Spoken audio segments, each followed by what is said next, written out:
Our next panel discussion is A Day in My Life, Perspectives Through the Eyes of Indigenous Australia.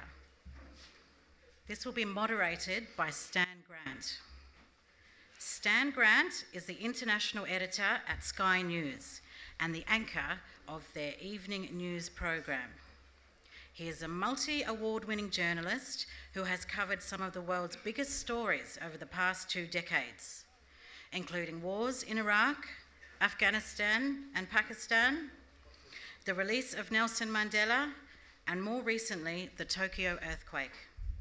He is a successful author whose book, The Tears of Strangers, charts the political and social changes of Indigenous Australia over the past 40 years. Stan is a member of the Wiradjuri tribe from the southwest inland region of New South Wales. Please make him welcome.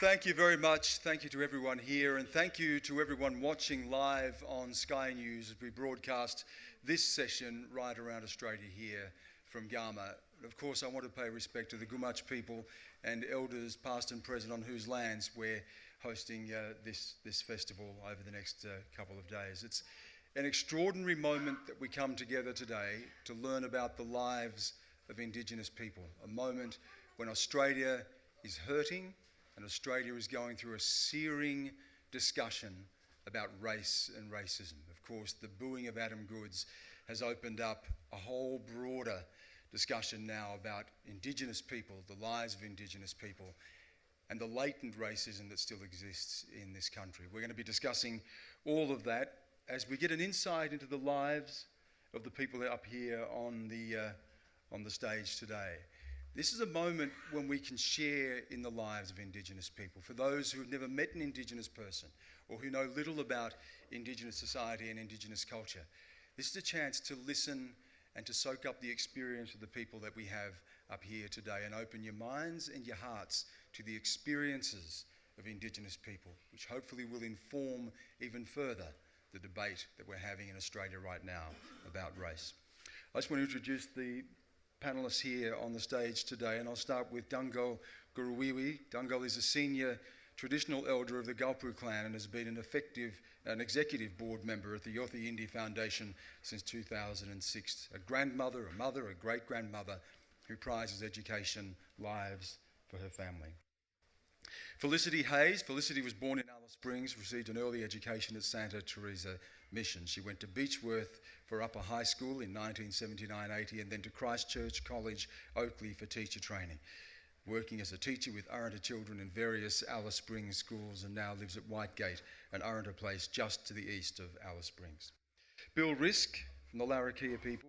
Bill from Darwin, whose grandmother was a Brinken woman, whose grandfather was a Larrakia, grew up on the riverbanks around Darwin and has fond childhood memories of catching fish and mud crabs. An executive member of the Northern Land Council, has a small family business also involved in civil construction. Mick Gooder, the Social Justice Commissioner, Gungaloo man from Woorabinda, Central Queensland, and Mick, of course, will be known to so many of you as a man who is tirelessly out there fighting the fight for justice and battling the forces of racism that exist still in Australia. And Shane Jacobs, one of my people, we're a long way from home, Shane, a Wiradjuri man from New South Wales. His family name dating back over 200 years in the Condobolin region, northwest of New South Wales, founding director of the PSG group of companies. And Shane has installed a belief in all staff at PSG that every Australian has an equal opportunity to achieve their goals and their dreams. Make welcome everyone up here on the stage today.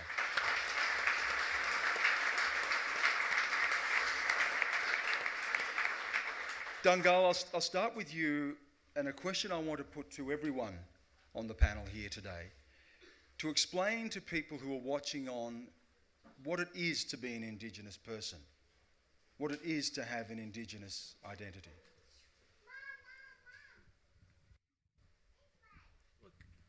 Can I say something else before I answer your question? Thank you for sneaking behind my back and putting me on this panel, but it's too late to...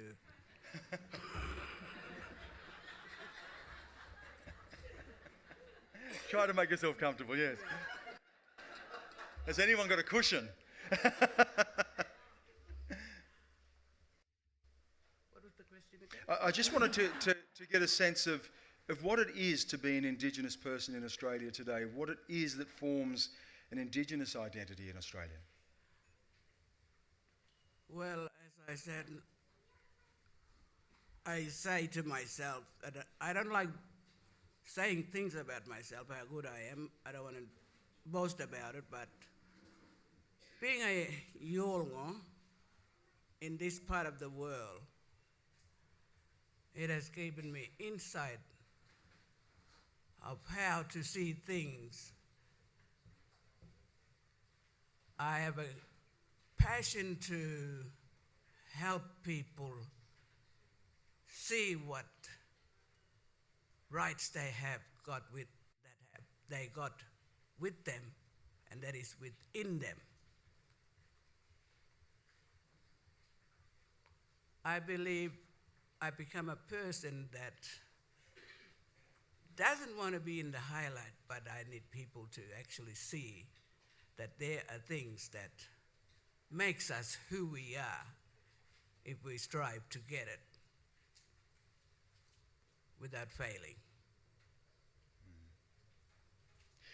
Felicity, for you, working in education, working with children, what are the lessons that you bring to those children as they find their own place in the world and discover what it is to be an Indigenous person today? Well, I think I just introduced myself. My name is Felicity Hayes, and I'm a Runda woman from Alice Springs. And to say that to be an Indigenous person is to recognise yourself and to be strong in yourself, and to let everybody know that what you are, that you're a part of the land, and that you can teach your children what you know about life and what to expect from people. Shane Jacobs, from where we come in New South Wales, it's a very different experience to the Northern Territory. The contest for identity is fierce. People challenge who we are and our concept of who we are every day. For so many of our people in New South Wales, we can pass through life without recognition, invisible, and yet still feeling the pains of the suffering of our own people. As a Wiradjuri man, what do you bring to that question of identity and how you see yourself? Well, Sam, I've never had a problem with identity. I know who I am, I know where I'm from, and I know in my family, my mum's from Scottish background, and I know when I'm with my mother's side of the family that it's a Scottish culture. And I know when I go to my dad's side of the family for Christmas Day, I'm with an Aboriginal culture. But for me, it's about having empathy for both the cultures and bringing them together, understanding them. And if you can harmonise that, you know, you can get great outcomes from it. Yeah. And Mick, we come together today and have this discussion to try to explain to people what it is to be an Indigenous person at a time when the country is going through, as I say, this searing debate about racism and what it is to be Indigenous. When you look at that debate and look at the work that you do and your own sense of yourself as an Aboriginal person, what's the message that you want to convey? It's a time of conflict, you know, like I get conflicted every day. I could meet with the Prime Minister, I meet with the leaders, but then back home in Redfern, where I live at the moment, I'm a visitor to Redfern, I can sit there and watch cabs drive past me, and they drive past all Aboriginal people in Redfern, and so you get conflicted. You want to jump out in front of the cab and grab them and say, mate, you know, why do you bother coming to Redfern if you don't want to pick blackfellas up? Because that makes us feel really bad, you know, like that. So there's a conflict of one day morning meeting senior leaders, whether they're in the corporate world or the government or whatever, then those things drag you straight back down, and you sort of fight out of that thing that says that's your place in Australia, to just sit on the sidelines and watch people drive past. So that's really hard, and I think that's what we're going through right now, and I think the excuses I hear around the booing of Adam Goodes are just so much rot, and someone described the racism in Australia was like an alcoholic who won't admit they've got a problem. And I think we've got to really think about that and say, well, we do have a problem. And one leader in the Northern Territory's done it. You know, Damien Ryan, the Mayor of Alice Springs, came out a few years ago and said, we've got a problem with race in this town, and the world didn't end, but we work with Damien a fair bit about that.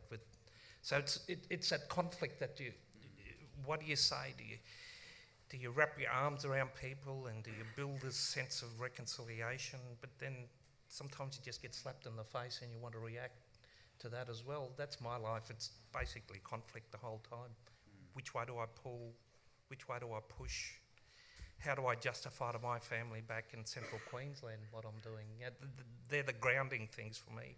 As an Aboriginal person, my family back there, you know, I go home and I'm in the middle of 10 kids and they'll say, you're not a commissioner here, Mick. You know, your job is actually in the middle. You do all the waiting on the older people. So I love to go back there because it's that grounding thing that happens to us. So I think... and ultimately for so many of us, it is in our families that sense of identity and belonging comes, isn't it? That's where it begins for us. I've been on a reverse journey to a lot of Aboriginal people. You know, there are people now finding their Aboriginal family. I've actually found my white family. And for the first time in my life, I've got white relations because both my mum and dad are Aboriginal. And there's Gooders in central New South Wales. They're probably on Wiradjuri country, but they're in England as well. So I connected with this guy. He's a Gooder, Kenny Gooder, and he's 6 generations apart. And they come over and I said, you've got to go and meet some white Gooders, you know. And they said, no, we want to meet you, mob, you know. And they go back to England, they got Aboriginal flags everywhere. So my journey's been a bit different, you know. And if you live in Canberra, drive between Canberra and Yass, and there's Gooder Creek. That's my mob, the white mob. It's not Wiradjuri country. I'm not trying to usurp Wiradjuri culture here, but that's my mob, the Gooders, the white people. Yeah. But Bill, we heard Mick talk about the conflict. How do you deal with that and at the same time express your own sense of who you are? Well, firstly, I suppose I knew who I was and where I came from as far back as I can remember. Both families from Daly River, Brinken people and the Lattakey people lived very closely to us, and we shared a close bond with all our families growing up. So I had good grounding and good teaching from my older people, and it's from that early age that I learnt about respect for older people, morals and so forth, and it gave me a good grounding to carry me through my life. And I respect all people, and it should be there as a human trait that is instilled within each of us. Respect is something that should always be there. The battle for me, as I said, I had a good grounding, and I'll talk a little bit later about my life, and I'll give you a small snippet of where I came from a young boy right through to where I am today. And life hasn't always been good. With each of us, there are always struggles. I've had to stand up through, as I grew older, in the Land Rights Act. The Lattakey people gave or registered a claim over the Larrakia lands on the Cox Peninsula side, and we did that in the early 70s, mid-70s, when the Land Rights Act was first commissioned or put through from the federal government. Today we are still waiting for our lands to be handed back. It's very close now. The federal government have been very proactive in moving our claim forward so that they can finalise it, and there's some remediation work and so forth, but that's coming forward.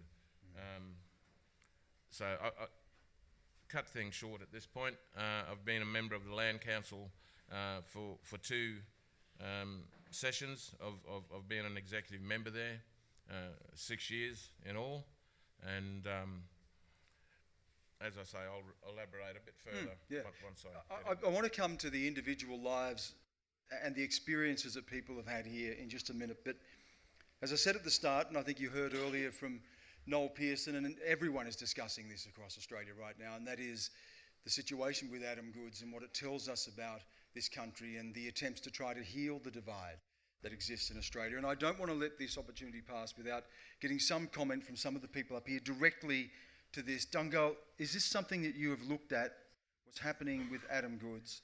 The children are obviously talking about it, people are talking about it, and why he is being booed, why he's being singled out in the way that he is? There's lots of, we need to see the youths at this moment and really get to understand them. The way I see it is that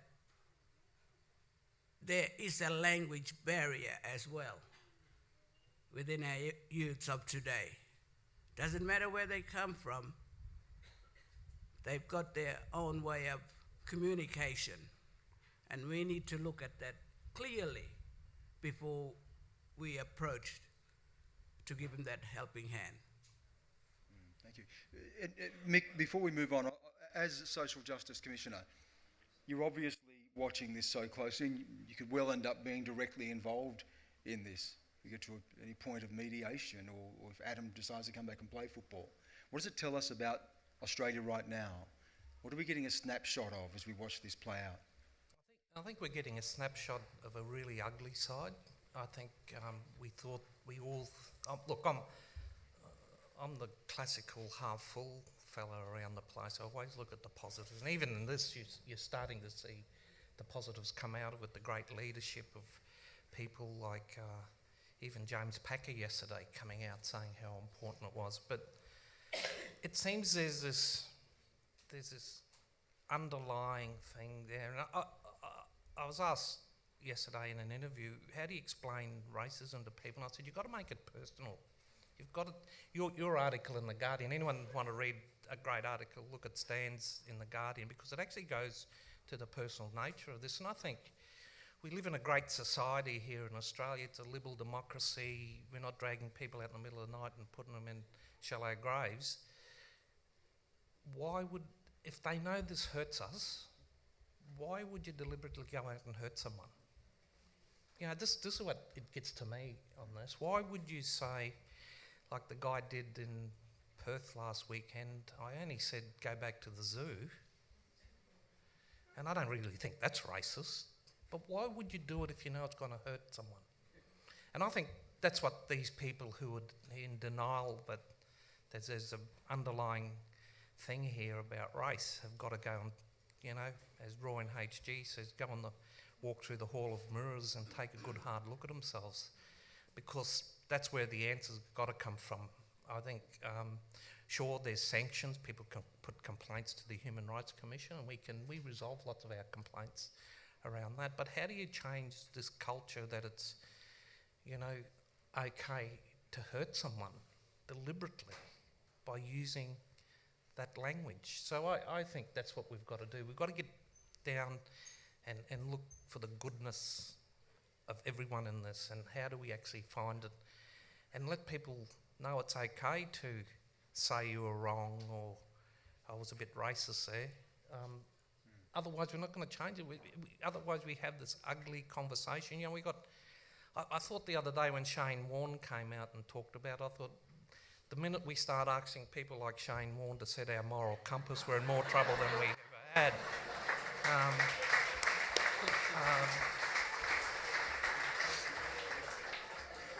So that's where I am at the moment, you know, trying to work my way through that. So is Shane Warne, obviously.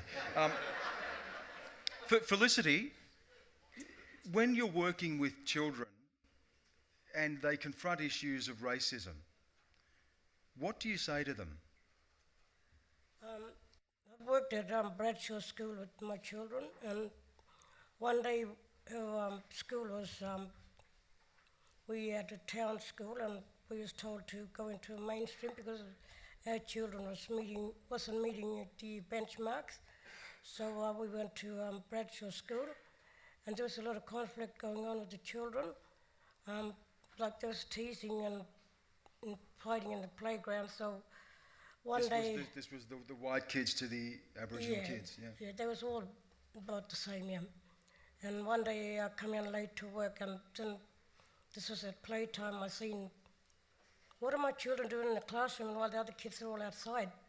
And I went and asked the teachers, and they didn't want to tell me because they had a meeting in the afternoon about it.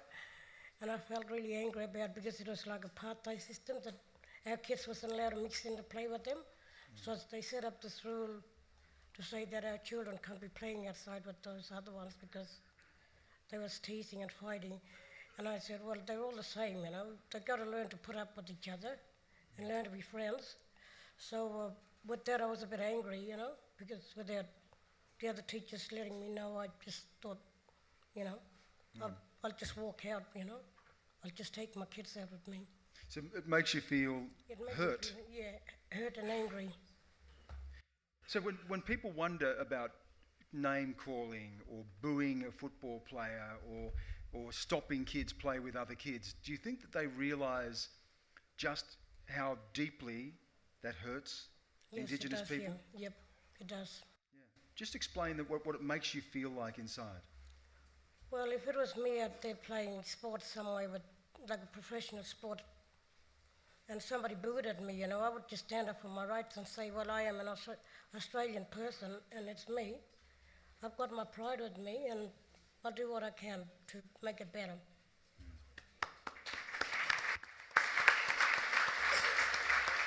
Bill, how do you explain this to your own family when you're seeing what's playing out there? And we all love to watch the football. We all love to, kids aspire to be players like Adam Goodes. They must be wondering now, where do I fit in? Is there a place for me here? If a man like Adam Goodes can be rejected, what about me? Well, I suppose I'll take the forum back to, again, when I was a young boy, and we talk about apartheid, etc., in Africa and other parts of the world, but it was alive and well in Darwin as well, and we only had about 8,000 or 9,000 people there. And everyone says Darwin's a very multicultural town. As an Aboriginal person growing up in the town, I always felt segregated. I always felt alone in a wider group of non-Indigenous people. When we went to the picture shows, and people here from Darwin will remember the Darwin Star Theatre, we all sat right down the front, and we had our own doorway where we walked in, and we sat on the floor at the front. And we weren't allowed to go back into the chairs, and even children. I remember trying to sneak up onto a chair, and the ushers had come down and back down there. So I suppose I have to give my children an understanding of what it was like when I was a child growing up and seeing my people in and around Darwin very much differently treated to other people in Darwin. And I still see it today. So it is still there everywhere. Aboriginal people are much more, where our eyes are open all the time. It's all around us, and we see it and we experience pretty much on a daily basis. We've got thick skins, we let it go past. But sometimes it does hurt. And when we're sitting there watching the TV and we see these sorts of things happening with Adam Goody, and also with the other footballer from WA, where he lifted up his shirt. Nicky Winmar. Yeah. Nicky Winmar, and pointed at his colour. It doesn't matter what colour, creed or race you come from. If you can play sport, and it is a message that I've heard starting to come out in television, it doesn't matter who or where you come from or your upbringing. If you can play sport, recognise the talent, and give credit where credit's due. So my family and my son coaches for the Buffalo Football Club in Darwin. I'm a member on the committee of the Darwin Football Club, so we see it happening at a very early age in football, in the junior ranks in Darwin, where colour, race, etc. is brought up, and it's still a little bit hard to try and squash it and push it down because it's there. So we're faced with it at all different levels, and I wouldn't be wrong in saying that, it's there, alive and well. Bill, some people are saying now to Adam Goodes, toughen up, harden up. What do you say to people who say, just get over it? Well, at what point do you get over it? You grow through with it as a boy. You pass through into your adult life. You succeed and excel in your chosen field, and it's still there. And then you have, I heard an incident where a young girl spat in his face in a shopping centre and called him a monkey out in public. So I think at some point it would wear down any one of us. Soon as he runs out on the field, you get a big roar of boo and whatever else comes out of people's mouths who want to denigrate or put him down, it does get to you. I think Adam might have to just say, well, I've had enough of this, and maybe walk it. That's his decision. I'm sitting back, I'm looking. I don't have an opinion because it's Adam's life, but when it impacts across Australia, directed at our people, it's hard to think that, well, it's being directed at me as well. Mm. Shane, when you watch this, do you feel that this is not just about Adam, but the humiliation of Adam is the humiliation of all of us? Oh, absolutely, Stan. My first encounter with racism was I got a scholarship to go to a private school for football, and in Year 7, the football season started. I was welcomed, everyone, going to everyone's parents' places, and then one day someone said to me, "Who's that fella over there you always stand next to?" I said, "Oh, that's me dad." Well, that was the end of my play dates. There was no more play dates after that. And the part with Adam Goodes I don't get is like the actions he done, that war thing. Isn't this what the Kiwis do before every game? And it's celebrated. I don't get the reaction of it. You know what I mean? Was it that bad? Was it that? I'm really confused about it. And but like I said, my experiences with it, but now I'm experiencing through my life now, like especially as I get a bit of success in business, and I feel like I get questioned about my Aboriginality, and I nearly feel I have to walk around with my dad standing next to me. Because of the success. People so easily associate being Indigenous with failure and poverty and misery. And you stand as a successful businessman and they say, well, you can't be Indigenous anymore. Yeah, it doesn't matter who you are, it's focus. You've got to focus on what the outcomes you want in your life are, and if you focus on it, you'll generally achieve it. There's obviously some hurdles along the way, but you overcome the hurdles, as there is in everyone's life. But battle through it. Mick, the last word on this, and then I want to move on to some more personal stories with the people up here. But we are hearing this now. Get over it, Adam. It's not even about racism. Get back out on the field. What's wrong with you? Jason Ackermanis, one footballer, said, stop acting like a sook. You mentioned what Shane Warner's had to say. But does this say, is this the majority speaking, or is there a silent majority that rejects this, that Australia is better than this? Look, like I said, I'm a glass half full fellow. I think there's a silent majority that don't feel like this. And what I've got to discipline myself for is not reading the comments parts of these stories, because I just get depressed. And the thing is, Stan, is what I'm fearful for here. I've got a daughter who's 15 growing up in Perth. She lives a fairly good life. And I said a while back, our job as adults is to protect the innocence of our children for as long as we can, because once children lose their innocence, you can never get it back. No amount of money in the world will ever buy innocence back. And very soon, she's getting the age, she's going to lose a bit of innocence and she's going to be racially abused somewhere. That's what I live in fear of, and how she's going to react when that happens, because she lives a blessed life at the moment. I live in fear for how she will feel once something like that happens, and it's guaranteed it will happen. And I don't know how I prepare her for that. You know, we have these long conversations. She's 15 years old. I've got to talk kids, you know, teenage speak to her. But I think that's what the fear we have. It's for our kids. If we suffer this, what are our kids going to suffer? And you ask what it's like to deal with this. And I describe it, in every situation you're on tenterhooks because you don't know what's going to be said. And when something is said, you've got a nanosecond to make a decision, and the decision is this. Will it cause me more stress to say something, or will it cause me more stress if I don't say something? And that's how we live, you know, and that stress will eventually kill us. That's the stress we're under. It does kill us. It does kill us. It does kill us. So I think just in a personal sense, how do you control that fear, or that flight or fight thing that happens to us because we're human?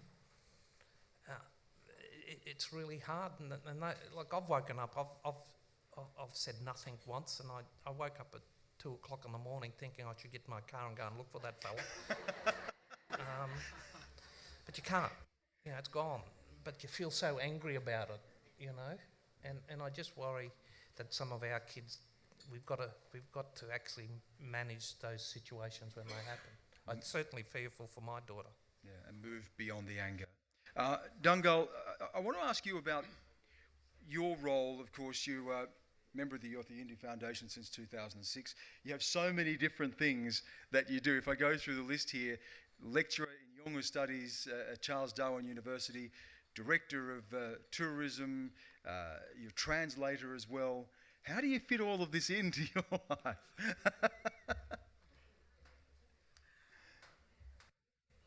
Well, I seem to manage doing all those things. And you don't sleep? I do, but I take time out. I do take time out and really think of how to approach certain issues in those areas. And when you take time out, you don't get that stressed quickly. And I'm just giving you a hint how I do it.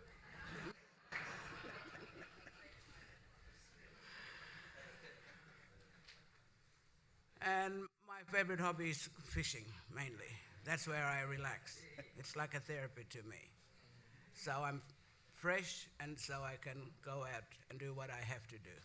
How many hours a day do you have to work? When I go through all of this list. Well, if it's overtime, it's overtime. No problem to me. Felicity, what was it that motivated you to want to be a teacher? What was it that said that that's what you wanted to do with your life?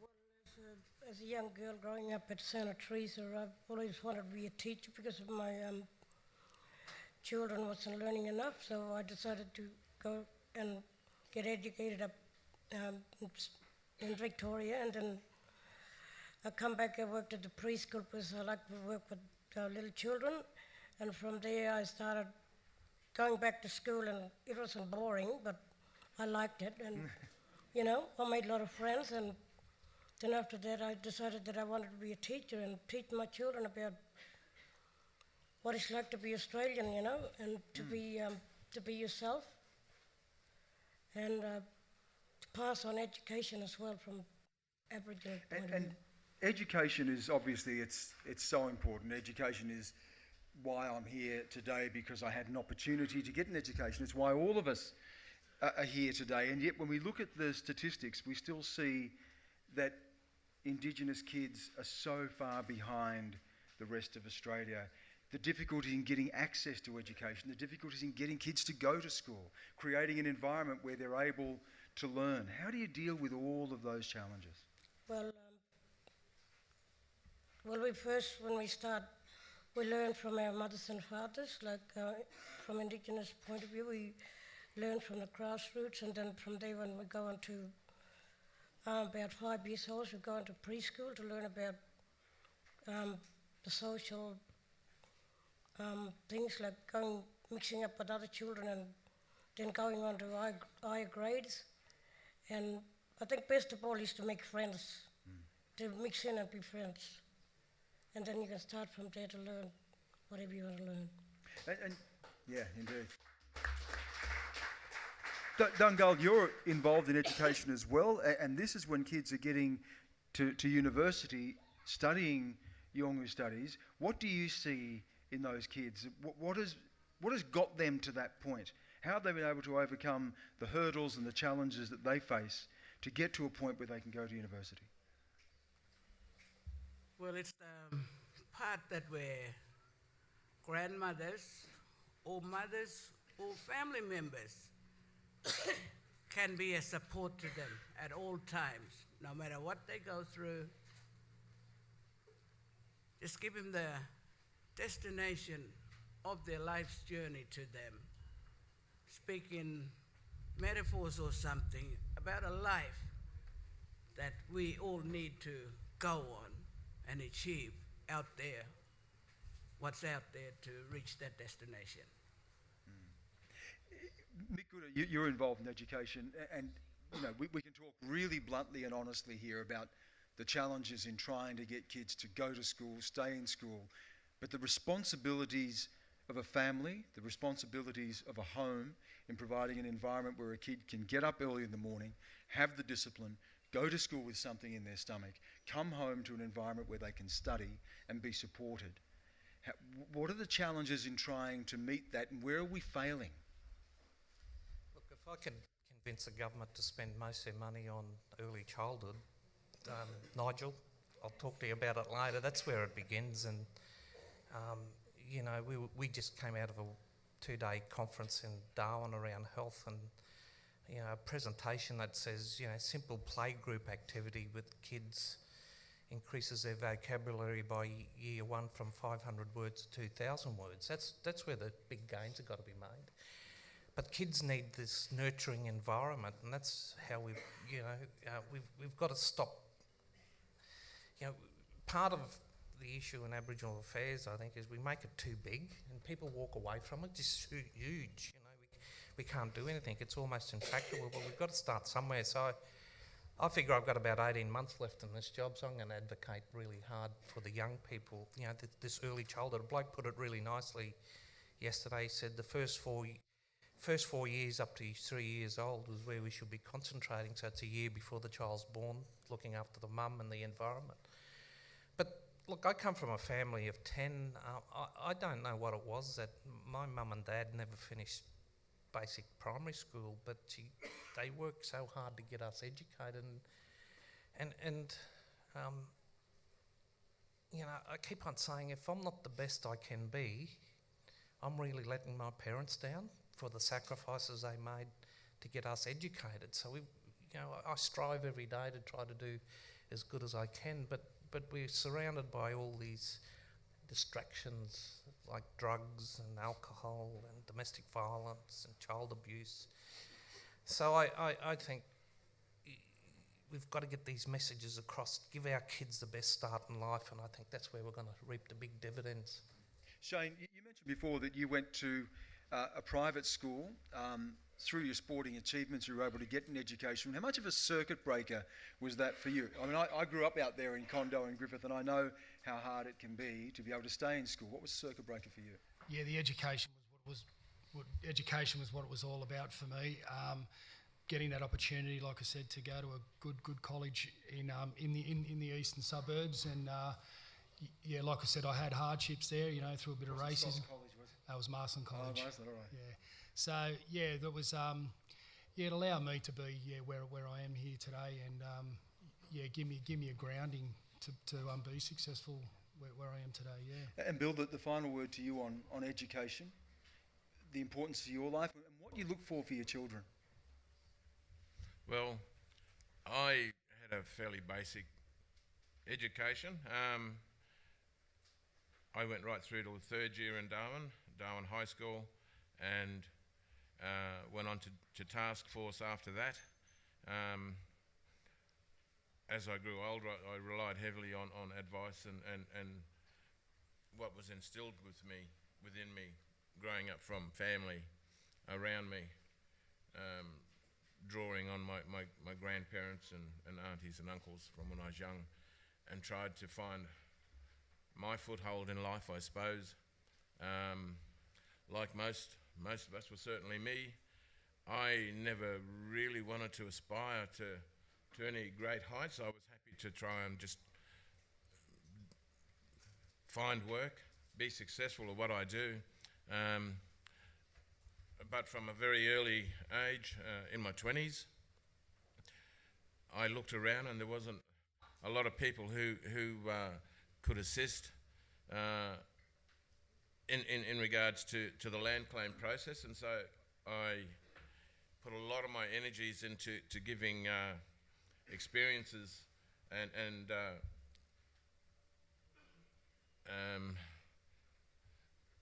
telling the judge about our country and about our dreamings and about how we connect to our country, etc. And that went on for a number of years, and the Territory government fought back, and we lost, and we appealed, went to the High Court, and it was a struggle for the Larrakia people. 2 High Court appeals, and we are now where we are. And so for me, I've chosen the path of fighting for the rights of my people in and around Darwin. I am now currently, as I said, 2 terms, which is 6 years within the Land Council as an executive member, where I'm the chairperson of the whole of the the western coast of the Northern Territory, from Daly down to Port Keats, including all the communities in between. When you sit in these positions, you really become very aware of what's happening within communities, the good and the bad and the ugly, and it's very much a struggle for our people out in the bush. They come into town, and it's a struggle for them in town as well because of the climate that we live in, unemployment, all the other, and I'm not going to do a list of the, of what affects and impacts on our people's lives across our regions, other than to say that we've got a long journey ahead of us. And I don't think we're going to, unfortunately, find the right fix in my lifetime. I think we need to keep working on it, and we need to find younger leaders who will come up behind us and fight the cause and fight the good cause. Well, Bill, for our people. For someone who said he didn't aspire to much, you've achieved more than enough. Thank you so much to everyone who is here on the panel with us again today. Thank you for everyone who's been watching live on Sky News. This has been a special forum here at the Garma Festival, a discussion about the lives of Indigenous people. I hope it's allowed you to get an insight into what it is like for Indigenous people in Australia today and the challenges we all still face. Thank you all again, and thank you for joining us.